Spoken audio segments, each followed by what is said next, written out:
Bem-vindos ao podcast Cevada com Plutônio, um podcast que fala sobre ciência e religião, isoladamente ou tudo junto e misturado. Podcast que trata seu cérebro como ele merece.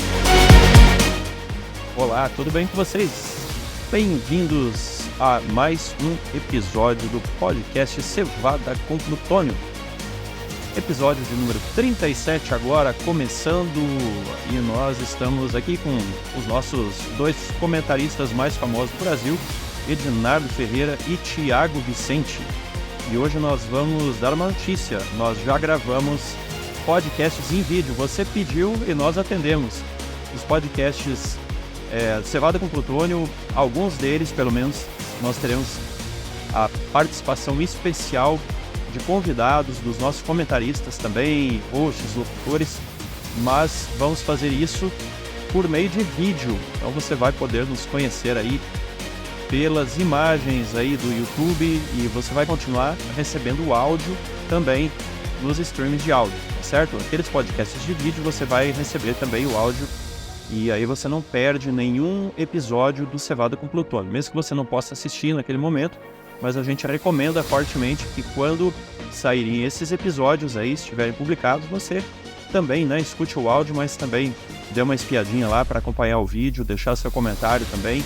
E já aproveitando o assunto, a gente pede para você se inscrever no nosso canal, siga o nosso podcast aí nos streamings, principais streams de áudio, se você está escutando a gente pelo Spotify, não esquece de clicar no coraçãozinho, que ajuda aí a engajar, a gerar um movimento positivo aí para divulgar o nosso podcast.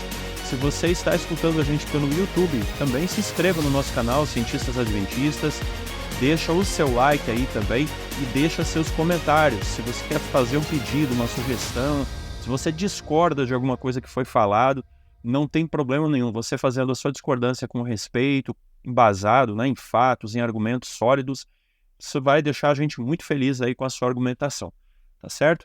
Então hoje nós vamos falar aqui sobre temas variados aqui, nós vamos fazer uma magazine de notícias de ciência, tecnologia, atualidades. Faz tempo, que a gente não faz uma magazine de notícias aí, Thiago e Ednardo? Sim, faz um tempinho já e aquela história, quando a gente pensa que entendeu alguma coisa, já vem mais 3 por cima. Não, e outra coisa também que é interessante aí, vocês sabiam que dia 26 foi o sábado da criação? Se você não sabia, volta aí um pouquinho os episódios aí que você vai entender o que aconteceu aí no último dia 26 de outubro. Podcast muito legal aí, tá? E você tá convidado a escutar esse podcast, que foi com a doutora Maura Brandão e o esposo dela, o mestre Vinícius Kimpel. Não dá para perder, porque a gente falou sobre o dia da criação, mas a gente falou de muita coisa interessante aí sobre ciência das origens. Então, vai lá, depois que você escutar esse episódio aqui de hoje, você já tem o compromisso de escutar também esse episódio com a Maura Brandão e o Vinícius Kimpel aí sobre o sábado da criação, ou o dia da criação, beleza?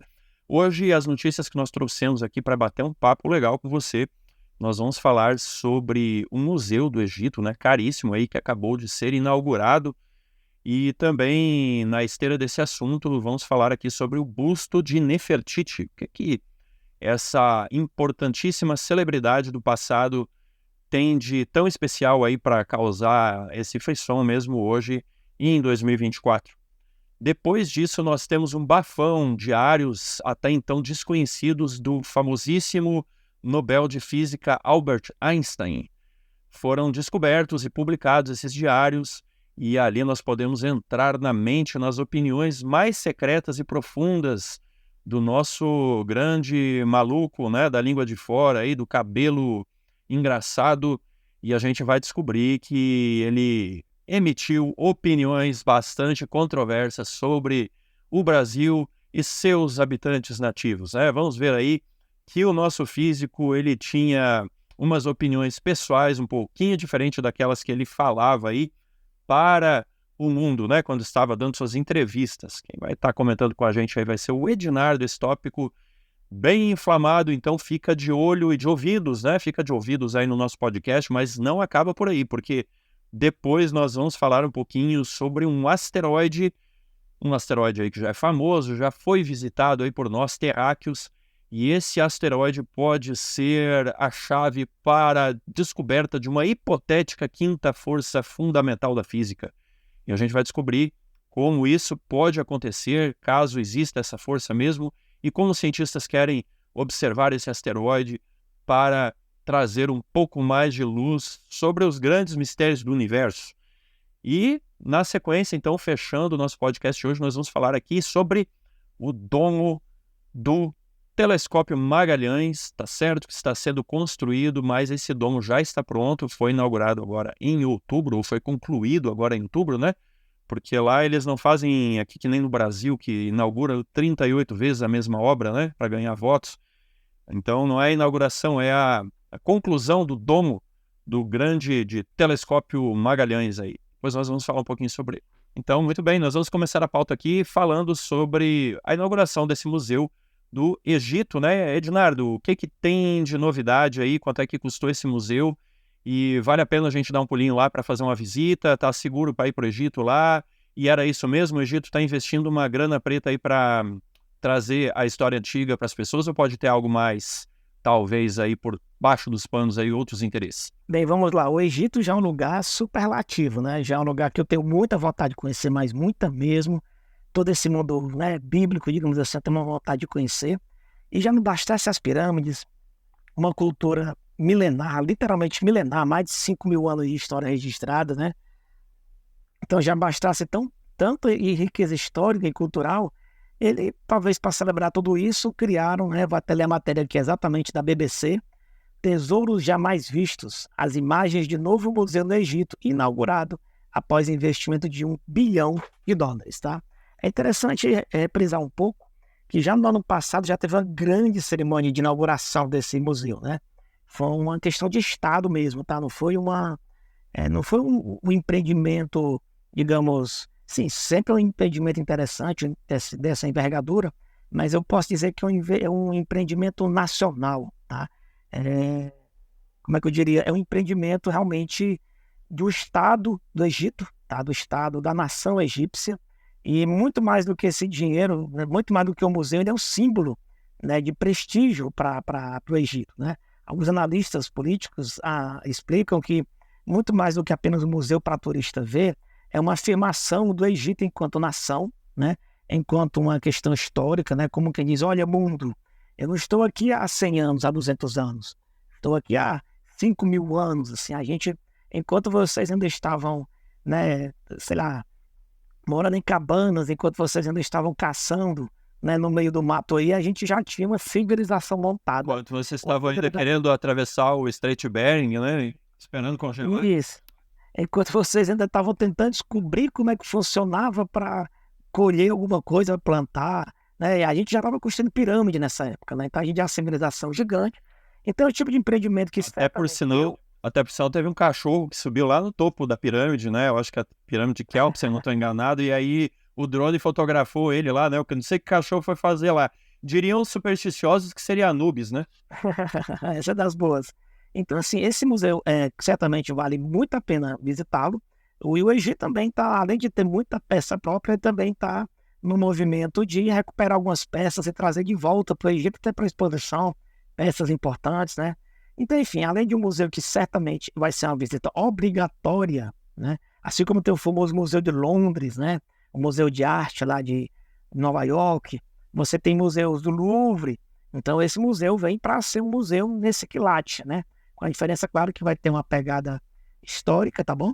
Mas ele também tem muito esse contexto nacionalista, né? De afirmação da nação egípcia. E hoje, do passado e do futuro. Eu acho que ele tem uma possibilidade de pegar um público, porque noticiou-se recentemente, aí, questão de 1 ou 2 semanas atrás, que a Itália está querendo fechar, inclusive, a Fontana di Trevi, né? Que é um ponto turístico lá extremamente visitado e que os turistas estão fazendo uma baderna federal, e aí eles estão querendo simplesmente botar essa turma toda para correr de lá, né? Porque apesar do turismo levar bilhões de dólares para a Itália, os italianos não aguentam mais turista, tá? Então você pode imaginar que tipo de turista é esse que os italianos não aguentam mais eles, né? Então imagina só.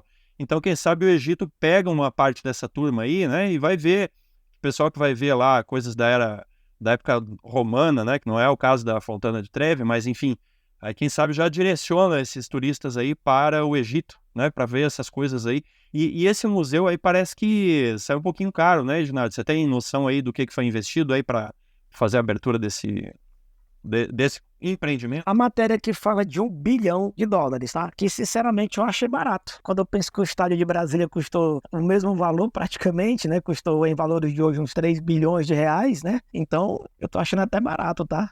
Para as riquezas que ele vai abrigar, né? Claro que esse custo não conta as peças transferidas, né? Esse custo é o custo do prédio, né? Digamos assim. Sensacional. Agora tem uma discussão aí em cima, né, Ednardo, que a gente tem que refletir, porque isso aí gera tudo assim de uma polêmica, né?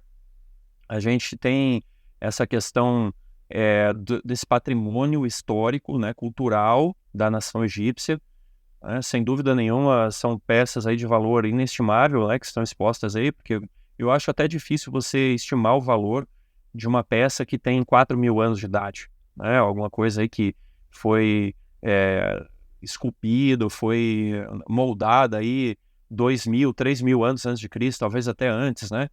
Então, algumas pessoas ficam pensando se o Egito é seguro o suficiente, se tem a estabilidade política suficiente, né, o social aí, para manter essas peças aí sob custódia, né, desse governo e tal, porque o que acontece, né? A gente vê que não muito distante ali do Egito, lá naquela região do Oriente Médio, você encontra uma situação igual do Talibã, né? O Talibã, quando assumiu o poder lá no Afeganistão, simplesmente explodiu, né? Estátuas aí que tinham milhares de anos, mais de 1.000 anos, né? Estátuas aí muito grandes, que eram patrimônio da humanidade, simplesmente viraram literalmente pó, né? Viraram pó, porque o Talibã entendeu que aquilo lá era uma adoração de imagens, né? De deuses falsos e tal, que não era de Alá, e resolveu destruir aquilo, né? Só que era um regime autoritário, ninguém tinha condições de intervir naquele momento lá, impedir, né? Já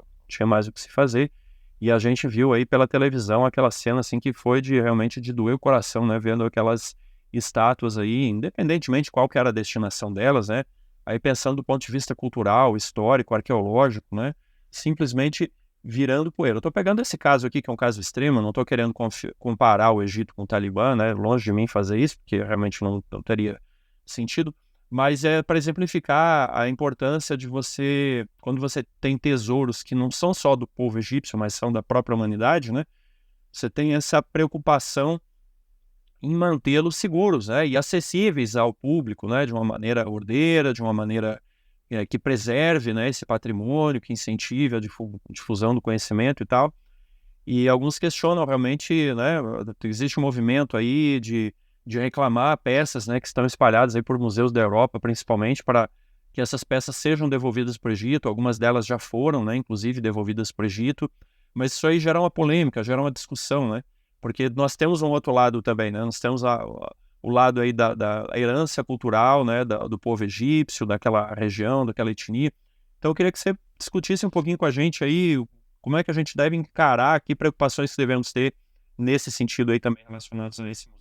Essa discussão é antiga, né? Assim, a gente até, conversando aqui em off antes do programa começar, a gente lembrou recentemente, por exemplo, aqui no Brasil, né? A gente teve 2 museus, eu confesso que esqueci qual é o nome deles, tá? Um deles era da língua portuguesa, se eu não me engano, e o outro que fica no Rio de Janeiro, um em São Paulo, outro no Rio, que tiveram incêndio e perderam grandes obras, né?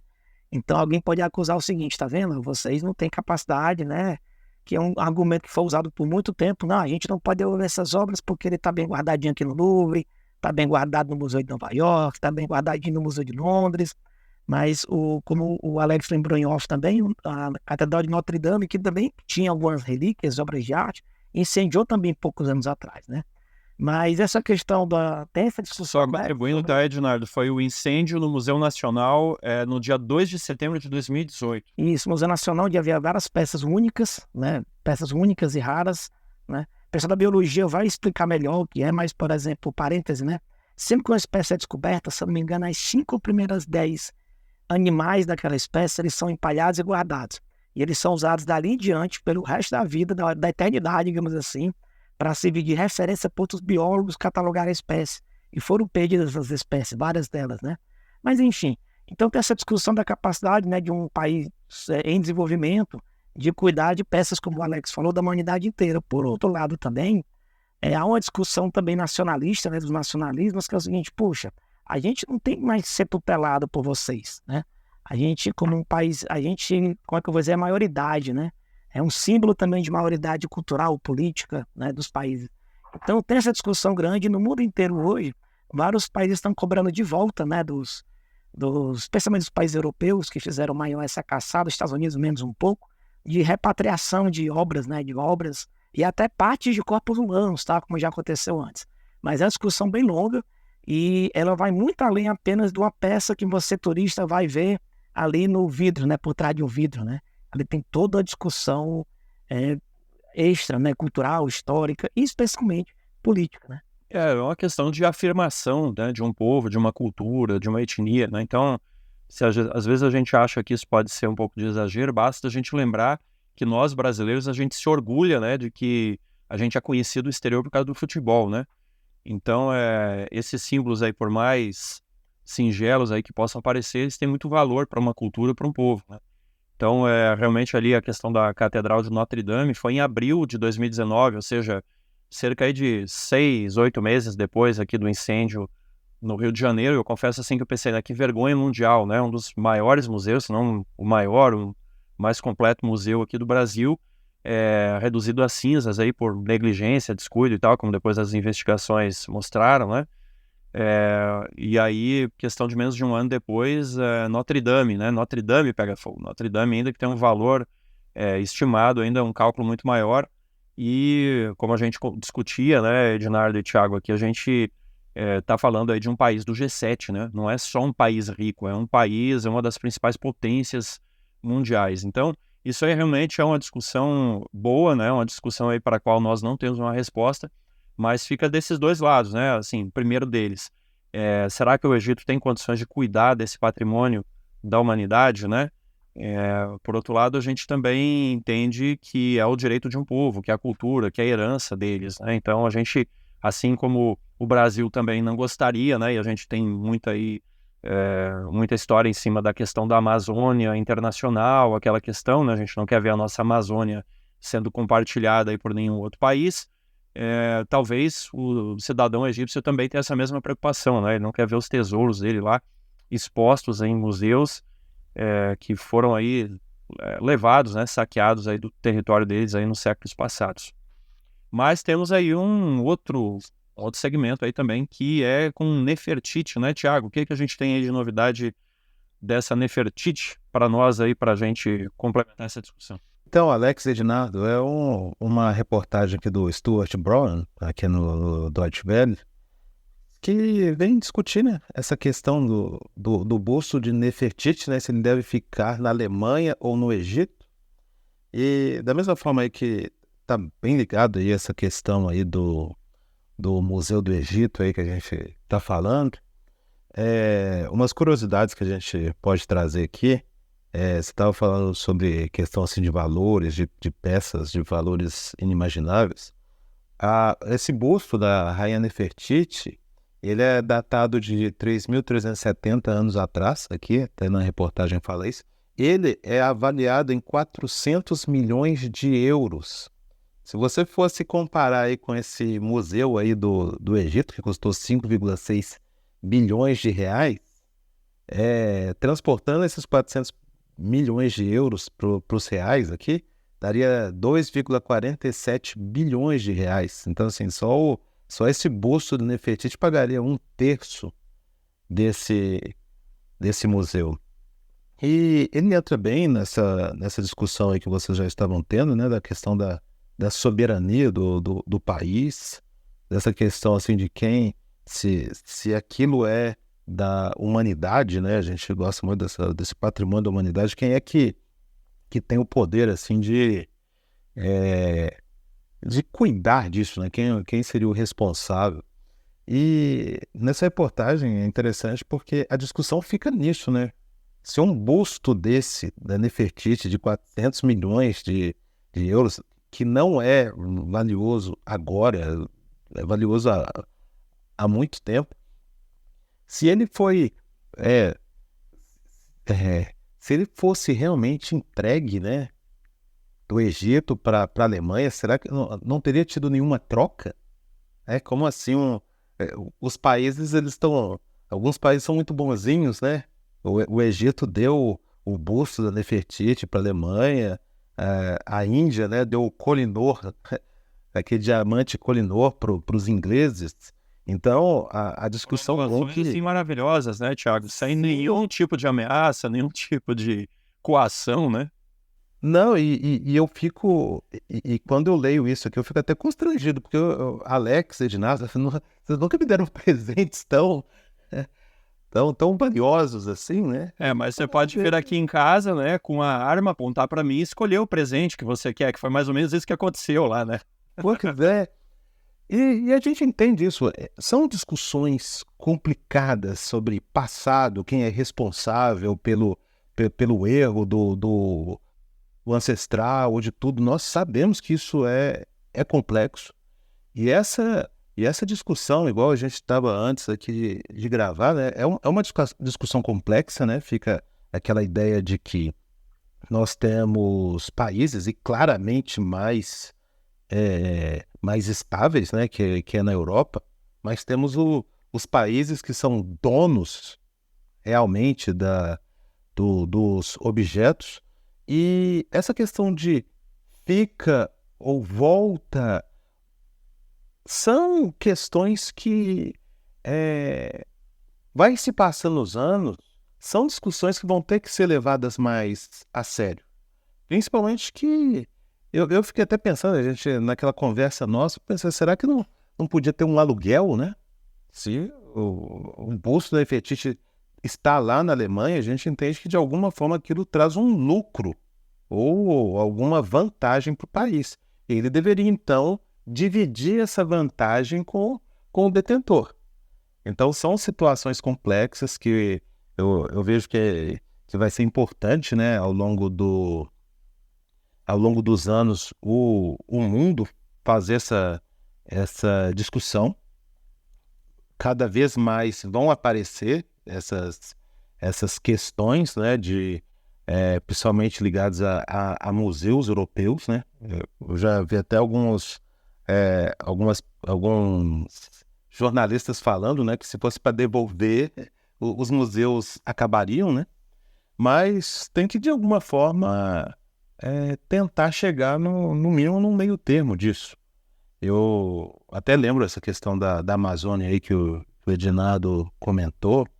Eu lembro daquela questão do crédito de carbono, né? Que foi uma forma de você, de alguma forma, pagar para os países que protegem o meio ambiente de ganhar alguma coisa e não ser, de alguma forma, tentado a destruir aquilo para fazer alguma plantação, como se fosse aqui no Brasil, plantação de soja, alguma coisa assim, para crescer financeiramente. Então, talvez aí no futuro seja uma saída dessa, um aluguel, alguma coisa assim que, no mínimo, chegasse no meio termo.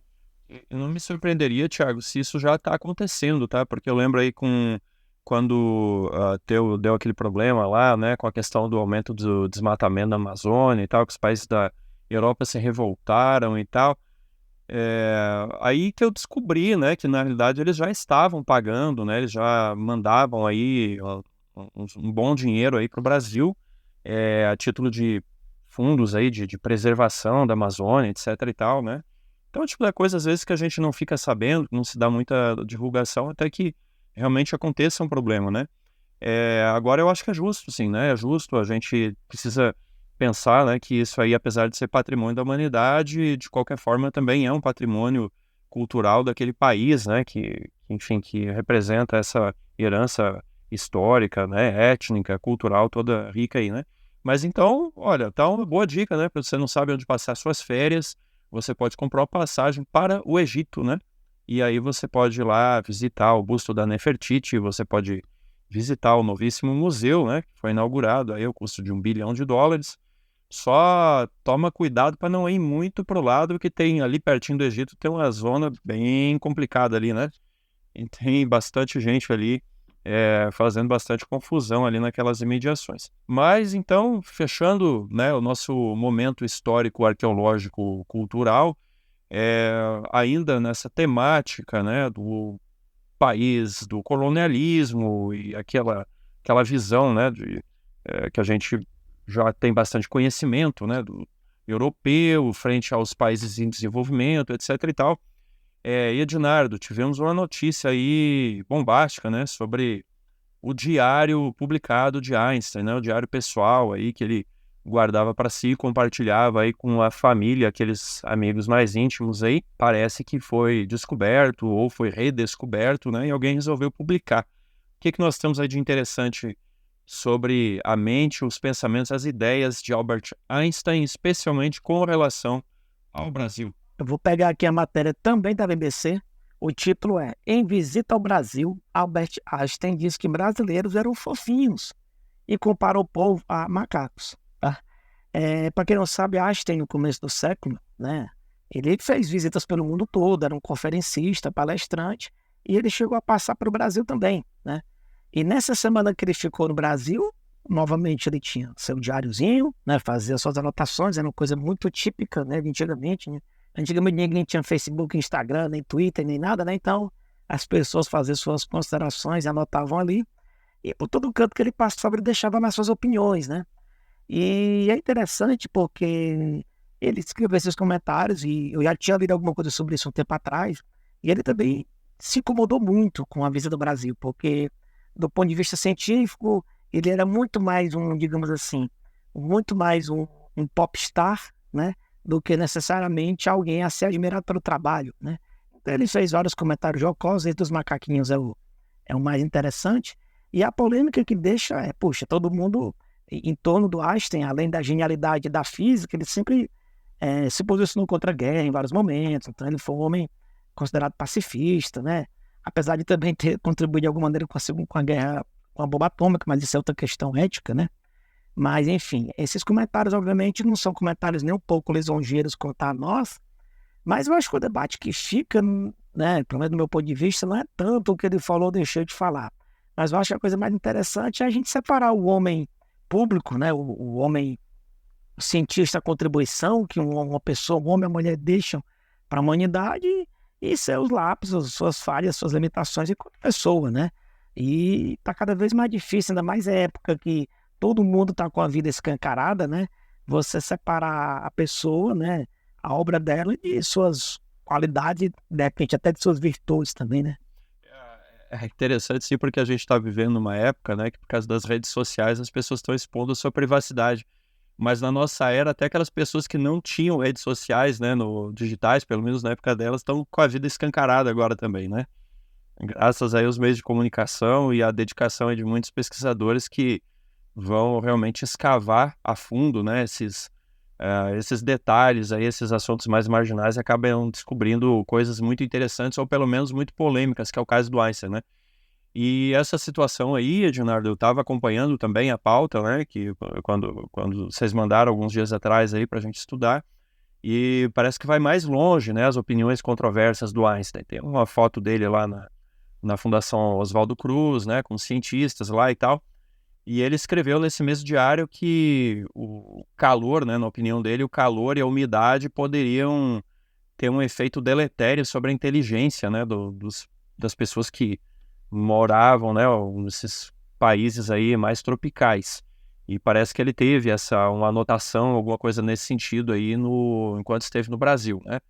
Então, segundo a opinião do Einstein, não era ele apenas, já é só uma opinião que já havia, uma ideia que já havia se difundido aí muitos anos atrás, os países aí de altas temperaturas, né, numa época principalmente que não havia ar-condicionado nem para as famílias mais ricas, os países de altas temperaturas e grande umidade não ofereceriam aquele mesmo incentivo ambiental para o desenvolvimento da inteligência, das competências técnicas, né, da intelectualidade, enfim, né, é uma ideia aí que já circulou algumas décadas atrás, agora parece que está em desuso, né, mas ela rezava essa sequência, né, que os países frios incentivam as pessoas a ficarem mais reclusas, né, em ambientes fechados e tal, e isso favoreceria, teoricamente, de acordo com os defensores dessa visão, né, favoreceria aí o desenvolvimento da intelectualidade. E parece que o nosso amigo Albert Einstein era um adepto dessa visão aí também. Olha, é até uma coincidência, né? Porque a gente não tínhamos pensado nisso aqui, né? Mas ao você me falar essa questão aí do Albert Einstein, e a gente ter acabado de falar do Museu do Egito, né? Pensar que uma civilização num lugar quente, né, como o Egito, ter construído pirâmides que até hoje algumas pessoas acreditam que foram alienígenas, né? Eu acho que quebra qualquer pensamento desse daí, né? De que o calor pode estar ligado à questão de capacidade tecnológica. E outra coisa também que eu gostaria de comentar aqui sobre essa questão que o Edinaldo falou, né? Da gente separar, né?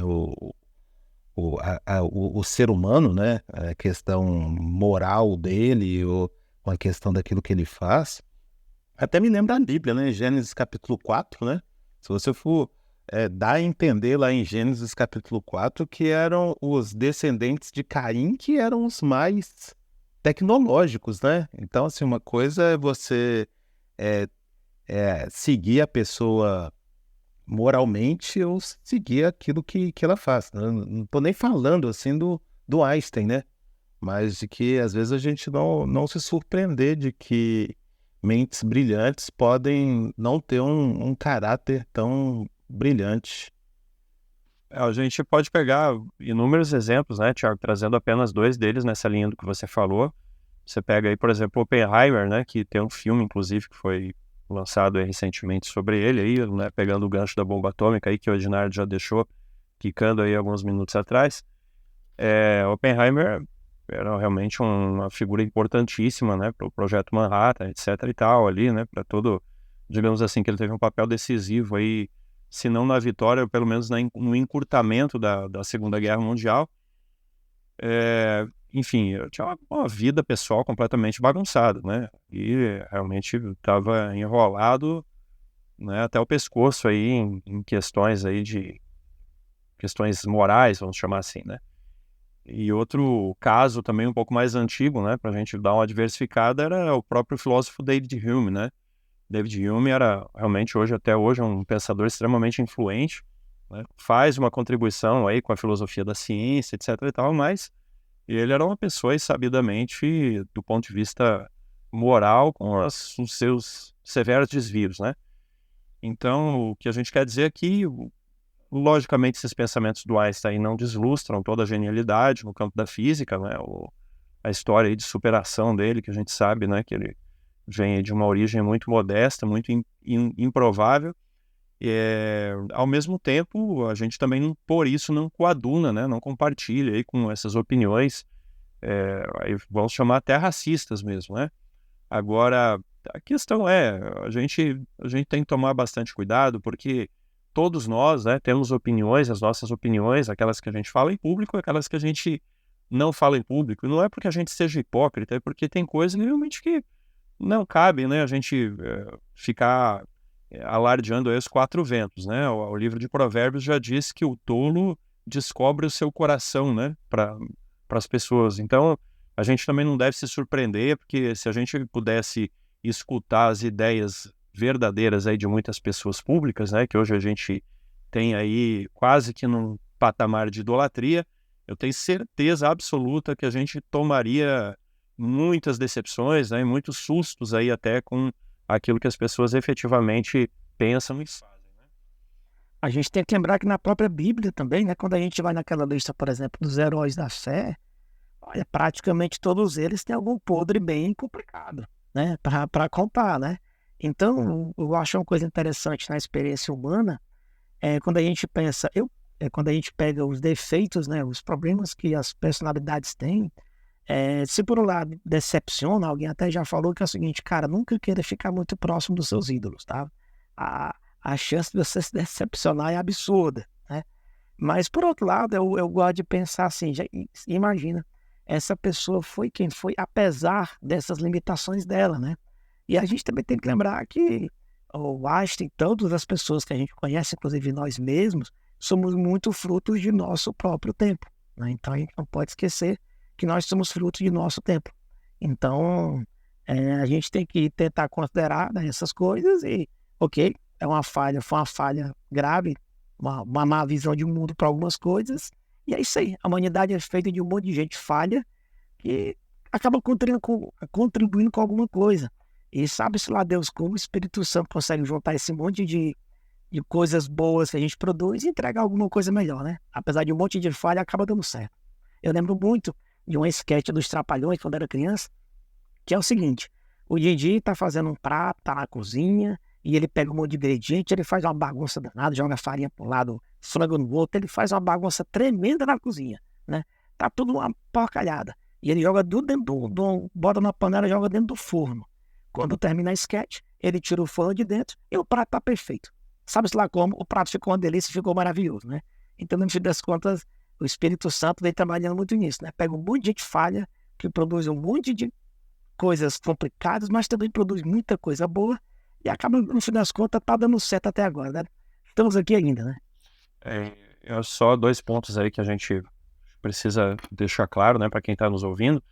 Naturalmente, com isso a gente não está endossando as ideias ruins, né, as ideias erradas aí, a gente é totalmente contra essa visão, né, qualquer tipo de preconceito étnico, geográfico, religioso, social, enfim, né, qualquer tipo de preconceito, de caracterização, né, de arquetipização, enfim, de qualquer característica dessa, a gente se posiciona bastante oposto. E a segunda coisa é que, por essas e outras razões, a gente deve seguir o conselho bíblico de nunca idolatrar, nunca endeusar, nunca colocar qualquer ser humano em patamar nenhum, né? Eu tenho comigo o seguinte valor, né? Se você ainda não se decepcionou com o ser humano, é porque você não conviveu que chega ainda com ele, né? Porque se tem uma coisa que a gente pode ter certeza na nossa vida, é que a gente vai se decepcionar com seres humanos, né? Então aí fica a nossa reflexão, né? Einstein continua sendo um grande físico, né? Um grande nome aí, mas também tinha os seus defeitos, né? Tinha os seus defeitos e vamos aí adquirir, né? Ou recolher aquilo que ele trouxe de bom e, obviamente, tentar não imitar naquilo que não é tão lustroso, tão louvável assim. Alex, e a gente tem até que ser honesto que uma das qualidades do Einstein foi guardar isso para ele. Muitas vezes a gente, você pega o Einstein aí, ele podia ter criado problemas grandiosos, né? Mas ele sabia ali, a gente tem que lembrar que esse diário não era para ter sido conhecido, né? Às vezes ele escreveu aquilo que ele sentia, mas ele conseguia refletir e saber que aquilo não era uma coisa que você passava adiante. Imaginava que alguém ia guardar aquele diário que depois alguém ia achar e publicar aí aos 4 ventos, e hoje teria um podcast no Brasil comentando sobre isso, né? Sim, eu tenho certeza que eu não pensaria. E principalmente, igual o Ednardo falou, né? São as épocas, né? Eu sei que é difícil a gente entender isso, mas pensa o nosso podcast Cevada com Plutônio daqui a quase 80 anos, né? Que vão falar aqui, nossa, o que? O Thiago tá falando aquilo? Então são situações que a gente também tem que tentar transportar, né? Mas o que eu queria deixar mais era a questão da qualidade que eu vejo dele de conseguir pensar isso, mas não ter transmitido, né?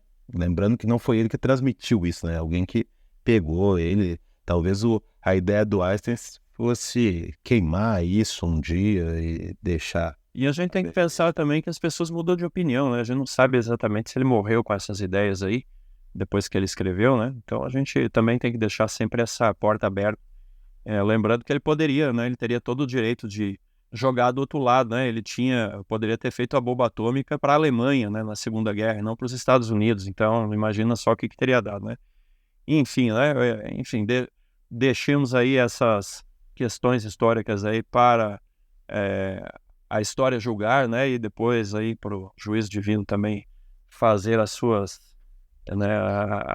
recompensas e punições, né? E tomara nós estejamos aí do lado que vai ser recompensado, né? E não vai receber os açoites.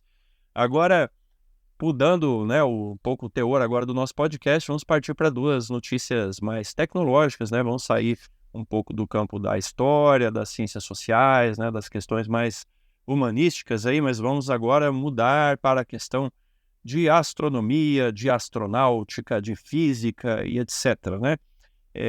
Enfim, um asteroide já conhecido nosso, ou pelo menos dos nerds aí da astronomia, já conhecido, bastante conhecido, pode ser a chave para a confirmação ou mais uma tentativa frustrada da descoberta de uma hipotética e possível quinta força fundamental da natureza, né? Lembrando que nós temos 4 forças fundamentais já conhecidas, que são o eletromagnetismo, a força nuclear forte, a força nuclear fraca e a gravidade, né? Que apesar do nome é a força mais fraca, né? Ela é mais fraca que a força nuclear fraca, inclusive. E o que tem a ver uma quinta força fundamental? Por que os cientistas estão preocupados e por que eles suspeitam que possa haver uma quinta força fundamental da natureza? Bem, nós temos um pequeníssimo, grandiosíssimo elefante na sala hoje da ciência, né? Ou da astronomia, da astrofísica, que é o fato de que aproximadamente, de acordo com algumas versões, dá um percentual, de acordo com outros autores dá outro percentual, mas um dos números aí mais aceitos é que 84% do nosso universo é constituído de algo que nós não fazemos a menor ideia do que seja, que não conseguimos detectar, não conseguimos explicar, não conseguimos teorizar. Ao teorizar, acho que até a gente consegue, né? Mas não consegue consistência, comprovar experimentalmente, né? Ainda que com indícios, evidências. O que são esses 84%? Então, eu sempre penso assim, é como se você subisse numa balança, né? E você pesa lá 100 quilos. Ok, você está pesando 100 quilos. Aí você soma ali músculo, pele, ossos, vísceras, né? Cabelo, e dá 16 quilos. Somou tudo. Aí você sobe na balança, pesa 100 quilos. Aí você desce da balança e soma tudo, né? Faz a bioimpedância lá e soma 4, 5, 10, 20 vezes. E você consegue explicar 16 quilos dos seus 100 quilos. Aí você sobe na balança por alguma razão das 100 quilos e você não faz a menor ideia do que seja, ou por que você pesa esses outros 84 quilos, né? E isso é um problemaço para a física, né? Isso, principalmente aqui, mandamos esse recado para os nossos amigos cientificistas, né? Para os nossos amigos aí cristãos que flertam aí com o cientificismo, que acham que a Bíblia é muita loucura, que a Bíblia tem que ser examinada à luz da ciência, deixando claro, tá, que somos aqui cientistas, adventistas, e amamos a ciência e achamos que é tudo de bom, é tudo de ótimo, mas ela não é Deus. Ela não deve estar em primeiro lugar na nossa vida, né? Não deve ser a fonte, não deve ser o divisor de águas, né? Que decide o que é verdade, o que é mentira, porque essa física que nós estamos falando aí, ela tem esses grandes gaps, né? Então, por isso não faz sentido a gente abandonar as declarações bíblicas em favor de uma eventual aí, amizade, né, com essa visão materialista das nossas origens, etc. Tá certo? Mas voltando ao asteroide Bennu, o que ele tem a ver com isso? O asteroide Bennu já foi visitado agora recentemente, né, no ano 2021, por uma sonda, uma missão aqui, OSIRIS-REx. Inclusive temos um membro lá do grupo de cientistas adventistas que esteve envolvido aí, de uma forma aí com essa missão, tá, de OSIRIS-REx. Aí um dia, quem sabe, a gente faz um podcast aí com ele, se ele aceitar participar, né? E ele visitou aí essa missão, né, a sonda visitou entre 2018 e 2021 e coletou uma grande quantidade de dados. E o que esse asteroide tem a ver com a quinta força fundamental? Bem, e o que essa quinta força fundamental tem a ver aí também com os 84% do universo que a gente não faz a menor ideia do que seja?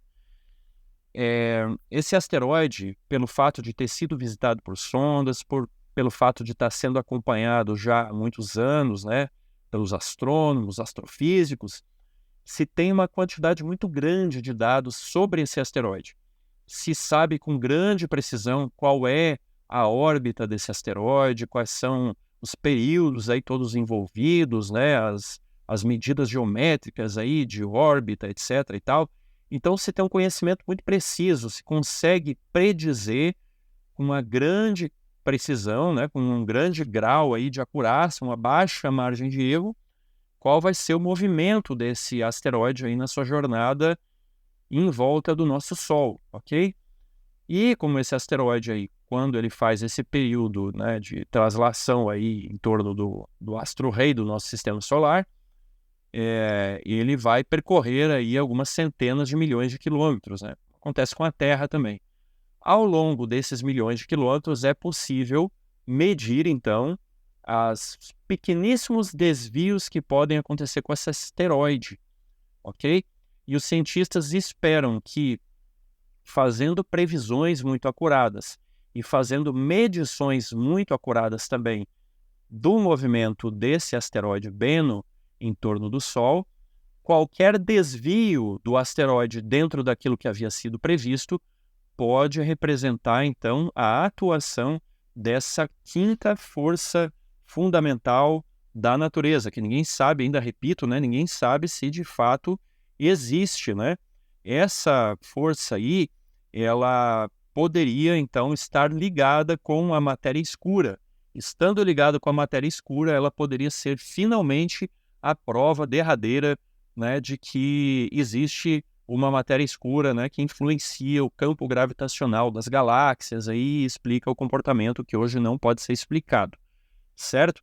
E essa força, quinta força, aí estaria ligada aí com bósons, né, um tipo especial aí de subpartículas, né, chamado de bósons ultraleves, e esses bósons aí poderiam então explicar a famosíssima matéria escura, certo? Então, assim, em bom português, né, deixando aqui bem plano e simples aí para todos os nossos ouvintes, você conhece um asteroide, você prevê como é que ele vai se comportar, e se ele não se comportar como você previu, dependendo do tipo de comportamento que ele apresentar, você calcula, você mede, você cria equações e fórmulas aí para isso, e você consegue evidenciar que possa, então, haver essa quinta força fundamental, que, repito, não sabemos de fato se ela existe, tá certo? Deixando claro aí que muitas outras tentativas de se detectar a famosa matéria escura restaram totalmente infrutuosas, tá? Experimentos muito caros, equipamentos extremamente precisos, muito grandes, muito difíceis de construir, que demoraram muito tempo para serem construídos, fizeram suas medições e não conseguiram detectar nenhuma evidência até agora da existência da famosa matéria escura, né? Vamos ver se Bennu aí vai servir para esse propósito, embora eu, particularmente, aí, em um critério puramente opinativo, tenho minhas dúvidas. Não, o que eu vejo nessa questão aí do asteroide é mais aquilo que a gente até conversou lá naquele podcast com a Maura, né? A ciência era isso, né?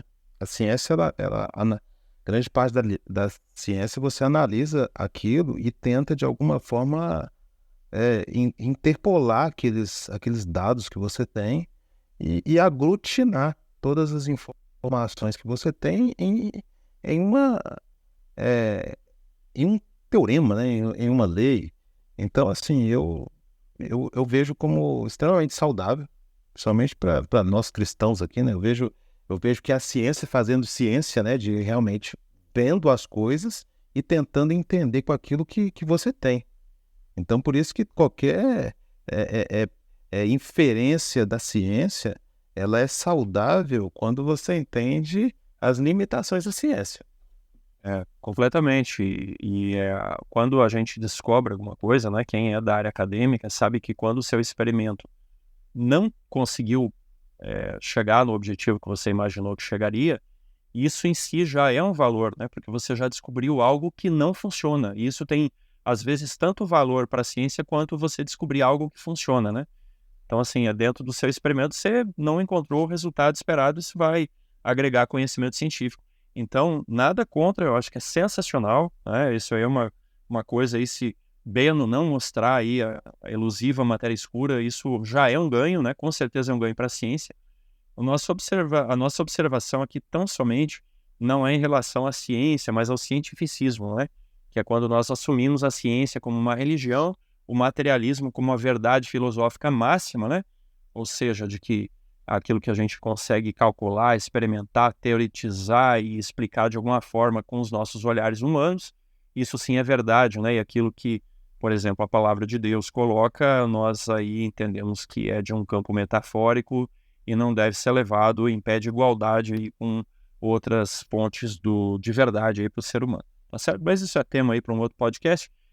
Vamos concluir aqui com o domo do Telescópio Magalhães, né? O domo do Telescópio Magalhães, para quem não sabe, como eu não sabia também, fui pesquisar aqui e descobri que é um domo de um telescópio que está sendo construído, tá bom? Ele é um telescópio aí que esse domo ele vai ter 60, ele já tem, né, 65 metros de altura. Esse telescópio está sendo construído no deserto do Atacama, no Chile. Para quem não sabe, é o deserto mais seco do mundo, ou um dos mais secos do mundo.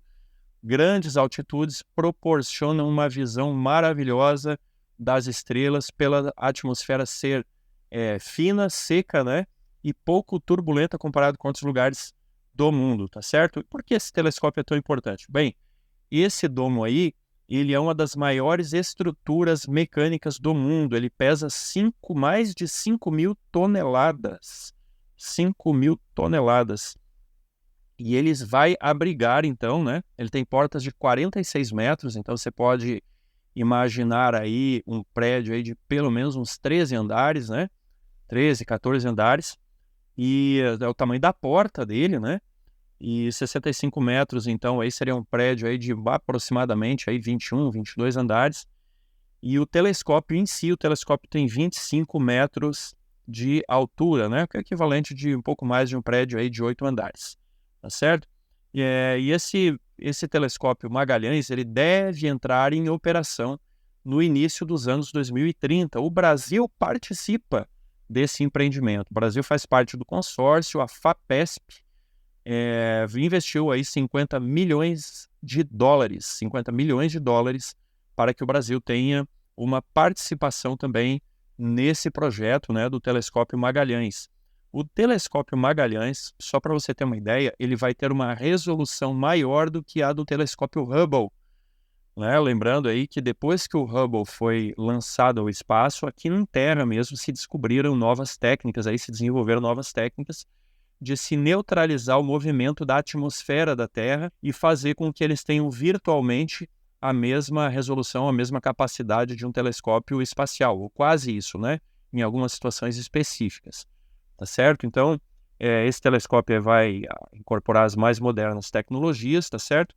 E esse telescópio Magalhães, ele vai ser 200 vezes mais poderoso que os melhores telescópios da atualidade. Ele vai poder observar, né? Espera-se que ele observe, tenha condições de penetrar até 1 bilhão de anos-luz no universo, né? Fazendo aí suas observações, ok?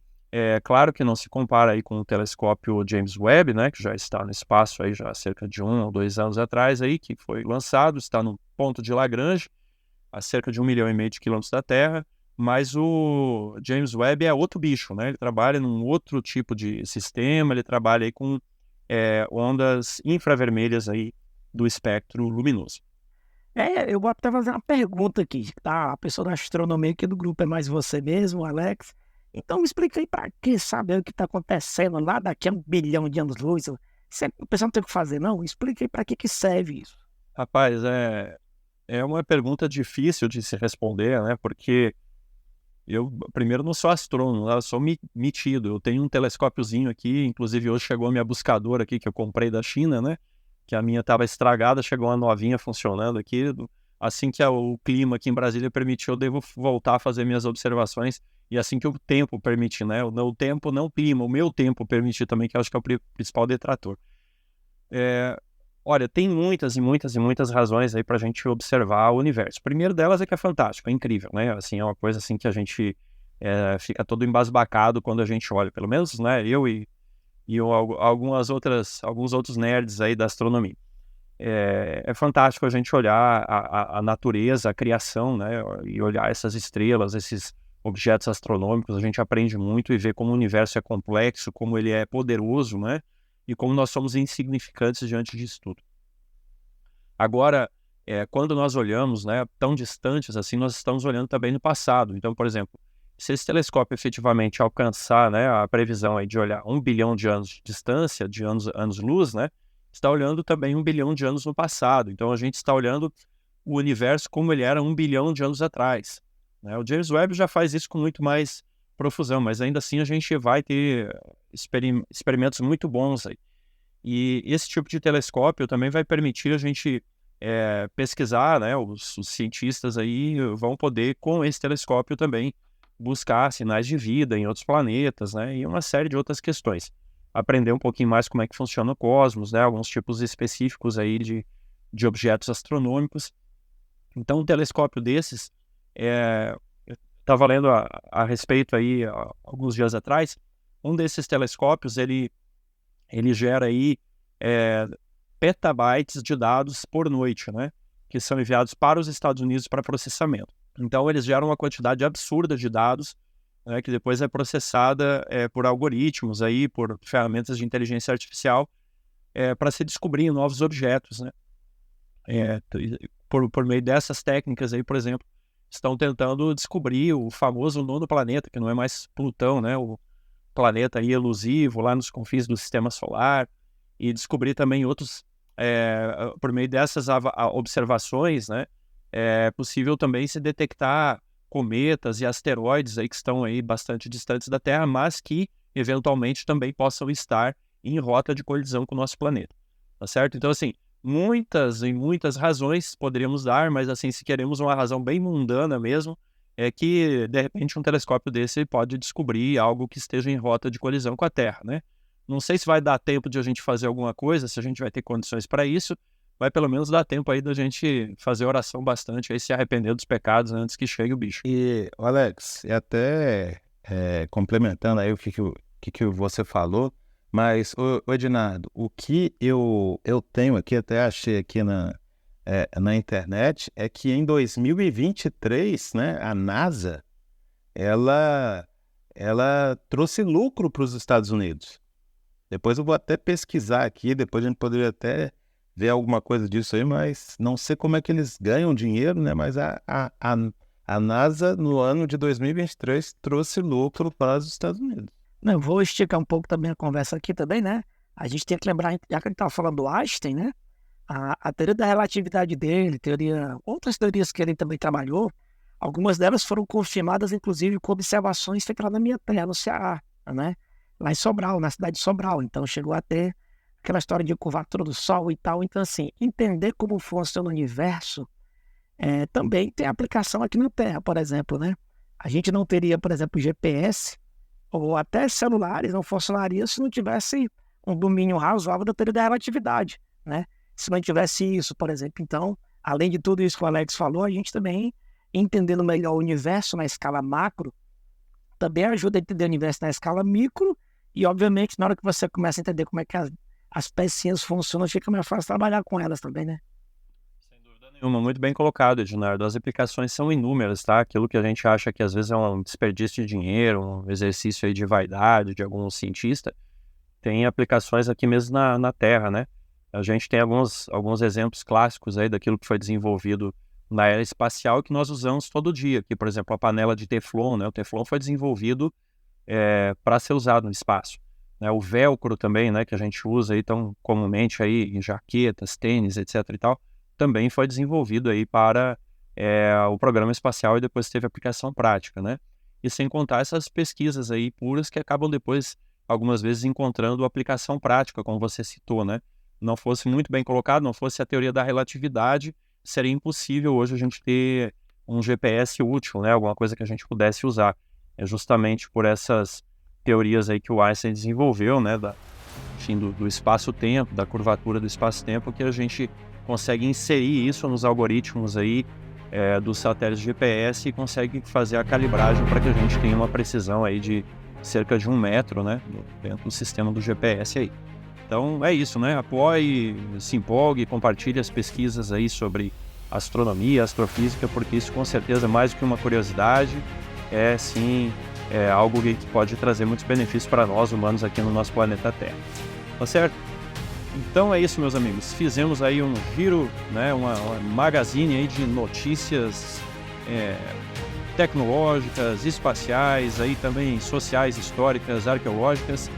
Espero que você tenha gostado e a gente vai voltar então na próxima quinta-feira, às 17 horas, com o podcast Cevada com Plutônio. Mas antes de você desligar, por favor, aí deixa o seu like, deixa o seu joinha, deixa o seu coraçãozinho, Compartilhe aí também o nosso podcast com seus amigos nas redes sociais, aí se inscreve no canal e assim você está nos ajudando a chegar a cada vez mais pessoas. É isso aí, um abraço a todos, Ednardo, Thiago, muito obrigado aí pela participação de vocês, tanto aqui no podcast, fazendo os comentários, como também enviando as pautas aqui para que a gente pudesse estar discutindo hoje.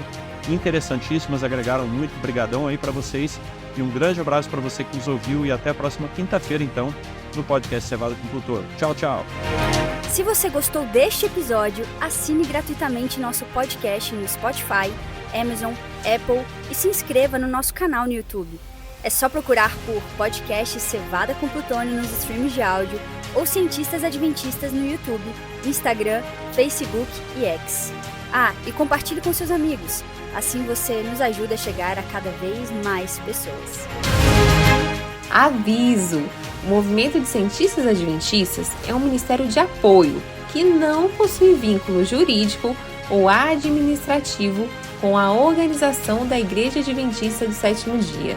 O podcast Cevada com Plutônio não fala em nome da Igreja Adventista do Sétimo Dia, suas instituições, ministérios oficiais, obreiros ou colaboradores.